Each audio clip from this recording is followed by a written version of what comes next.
Well, chaps, as I got hold of the last two Bernie Gunther books in the past year or so, well, past couple of years actually, I thought I'd reread the two before that, just to sort of give myself a refresher, and also, what with Philip Kerr sadly dying 2018, I think it was now.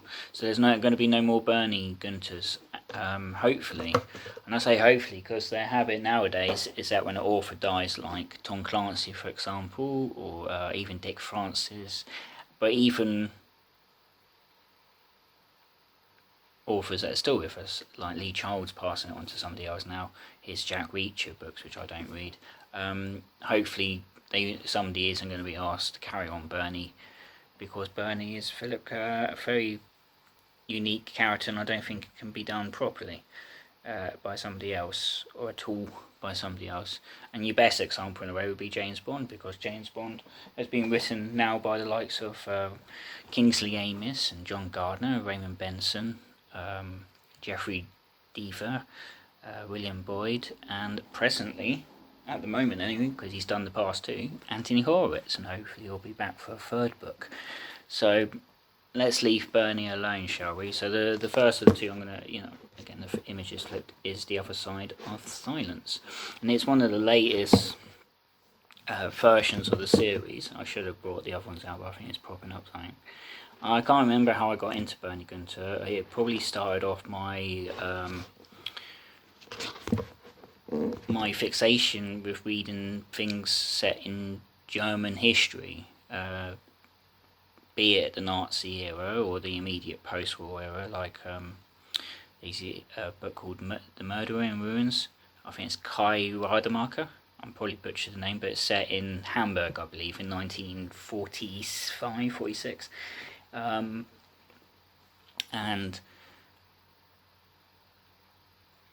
it could be that I saw the book. I've got the first three Bernie Gunther books in an anthology volume called Berlin Noir. So I thought, you got 3 for 1 there. I forget the name. The Pale Criminal, German Requiem. I forget the other one. Somebody can help me out. And in the time me getting the other books, like it's only the last 4 of his books really that I've actually brought once they've come into paperback, or try and find them in a charity shop, because when you have next to no money, at $8.99 is a bit much for a paperback nowadays. When I was little, it was almost half that.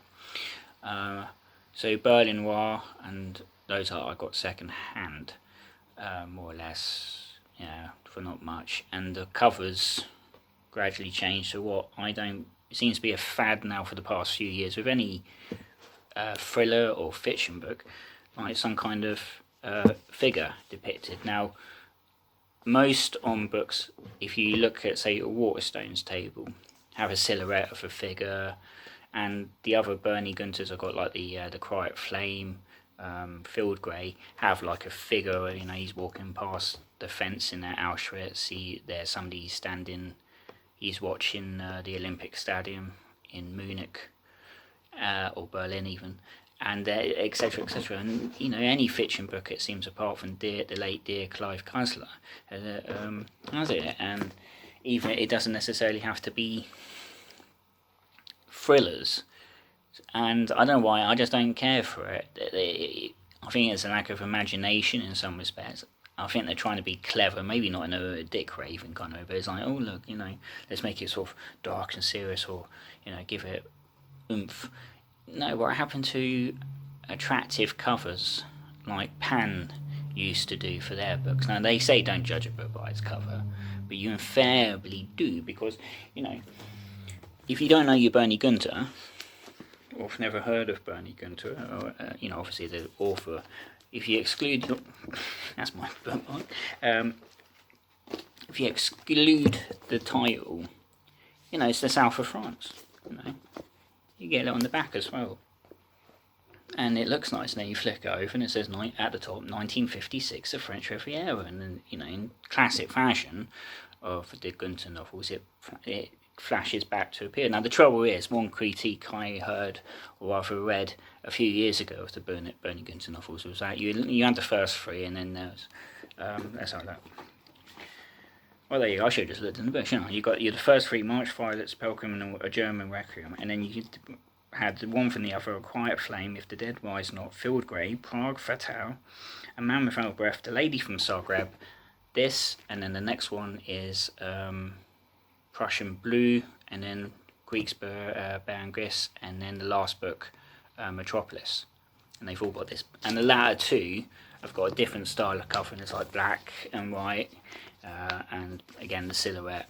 So one critique I was going to say that I read is that the longer the series went on, the more strained the timeline was. Like, in the first three, I forget the exact plots, but Bernie is no longer obviously a cop necessarily, but it flashes back to when he was a cop in the Weimar Republic and then Nazi Germany, because once Nazi Germany came to power, Himmler in 1934 had all the police forces integrated into the SS, so you all had to wear the uniform and all this stuff, even if you weren't a Nazi, like Xavier March in Robert Harris's book Fatherland. He's with the Kriminalpolizei, the criminal police, the Kripo, and he's not a Nazi party member, which is quite bold, I would have thought, in 1964 if Nazi Germany had won the war. So Bernie is fantastically anti-Nazi. He's a classic Berliner. I know enough about Berlin. I've never been to it, sadly. I've read enough books by Germans and the like about Berlin to know that it seems to exist in its own world separate to the rest of Germany. I mean, like Hitler's rise to power kind of illustrates this in a way. All the nationalist sentiment, as far as the Nazis was down in Bavaria, and Hitler's push, he wanted to march on Berlin. There was this, and Germany it still has state governments. It's still representing the unification of 1871. With these little German states.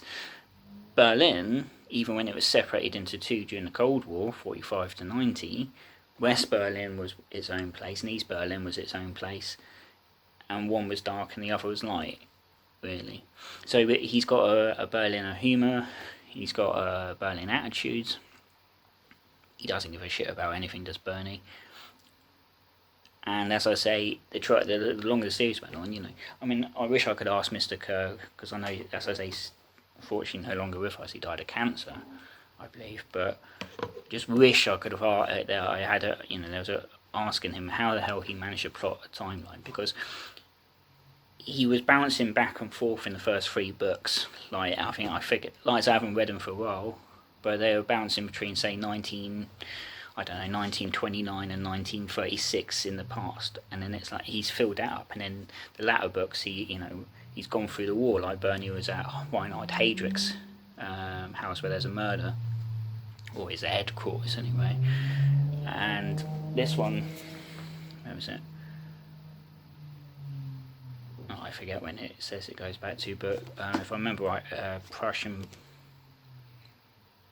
Blue, the past is set in Berchtesgaden, the Berghof, Hitler's mountain retreat. I imagine the series contradicts itself the further it went along, but not per. But then I'm not in the same league as Mr. Kerr, but I was doing a little series of stories, and the first one was set in a certain year, and then the next couple sort of went ahead and back, and then I've flipping convoluted the timeline. Now I've lost track of where I am with it, what's happening when I start a certain story, if I've set it in a certain year, and all this stuff. So it must have been quite tricky to sort of pull the timeline apart and go, well, I'll put Bernie in 1930. Well, what did I have him do in the other books in 1929 and 1929 to 31, say? So that would have been interesting. So I've read The Other Side of Silence once before. I think it was a good book from what I remember. Bernie's just laconic, sardonic, couldn't give a rat's ass, as I say, character. So if you've not read any, obviously I would suggest start with the very first one, which is indeed March Violets. Although in theory you could probably pick up the latest book and start there. Metropolis, the very last book, is set in the Weimar Republic. That's the beauty of these kind of books. Like, a Clive Cussler book, the first one I ever read was Race to Titanic, and that was the third or fourth Dirk Pitt adventure, and then when they and technically the first one was Pacific Vortex, but he did Castle was a little bit embarrassed by it and postponed it, and then so it was Mayday, or as it's known overseas, the Mediterranean Caper. Sorry, my TV's going good. So yeah, that's well, that's really more about Philip Kerr than the other side of silence. But there you go.